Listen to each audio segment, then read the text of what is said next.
বন্ধু, স্কুল শেষ হলো, 7টা বছর হয়ে গেল। চল না, দেখা করি। ওকে।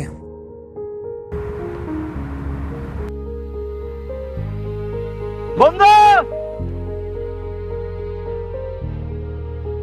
বন্ধু, কেমন আছোস? কেমন আছিস? মানে 7টা বছর পর দেখা বুকাই বেটা রে। আর কেউ আসে নাই? শুধু আমি আর তুই? আর কেউ তো আসে নাই।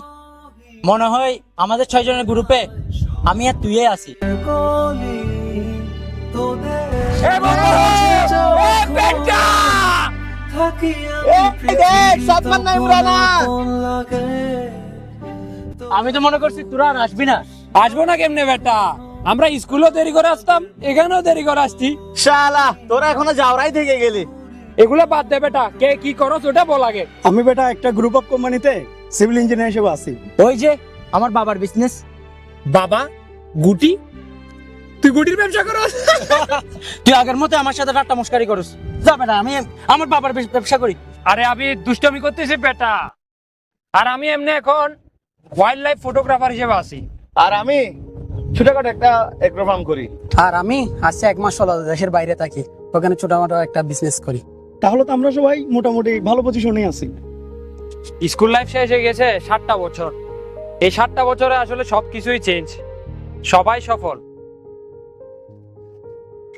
কে আমাদের ক্লাসে বন্ধুদের মধ্যে সবসময় একজন ভালো রেজাল্ট করতো, সবসময় টপ করতো। ওর নাম, তুই কার কথা বলতেছস? ওই যে পিয়াস পিয়াস পিয়াস। কিরে, ও কই? ও আসে নাই? ও পিয়াস, ওকে তো ডাকতে বলছি মনকে। আমি তো চেষ্টা করছিলাম, কিন্তু ওকে খুঁজে পাওয়ার কোনো রাস্তাই পাচ্ছি না। ওর ফেসবুক নাই, মোবাইল নাম্বারও বন্ধ, কোনো রকমই তো কন্ট্যাক্ট করতে পারেনি। আমার মনে হয় পিয়াসি তো অনেক বড় লোক হয়ে গেছেন, তাই ফেসবুকে নাই। বড় লোকরা তো ফেসবুক চালায় না। এতে মনে হয় ব্যস্ত থাকে, এই জন্য ফেসবুকে নেই। সবাই আসছে কিন্তু ও আসে নাই, কেমন জানি খালি খালি লাগতেছে। রিউনিয়নটা জমতেছে না। চল ওর সাথে দেখা করতে যাই। কিন্তু ওর তো কোনো কন্ট্যাক্ট নাম্বারই নাই, তাহলে কিভাবে? ওর গ্রামের বাড়ি আমি চিনি, ওইখানে গেলে হয়তো কোনো খোঁজ পেতে পারি। তাহলে দেরি কিসের? চল চল। যারা তোদের বলি আমার ক্লান্ত বিকেল বুকে হাওয়া লাগিয়ে ক্লাসের সবচেয়ে ভালো স্টুডেন্ট, এখন 300 টাকা বেতনের কাজ করে। গন্তব্যহীন যে বন্ধু, তুই এখানে কেন? ক্লাস 10-এর পর আমার মা বাবা অ্যাক্সিডেন্টে মারা যায়, আর আমি এতিম হয়ে যাই। আর আমার আপনজন বলতে কেউ নাই, তাই পড়ালেখা আর করতে পারি নাই, কাজও পাইনি, কেউ সুযোগও দেয় না। এই বেটা, হাম না করে তুই কে গেলি? বেটা হাম করছ তাড়াতাড়ি। ভাই তোরা থাক, আমি আসি।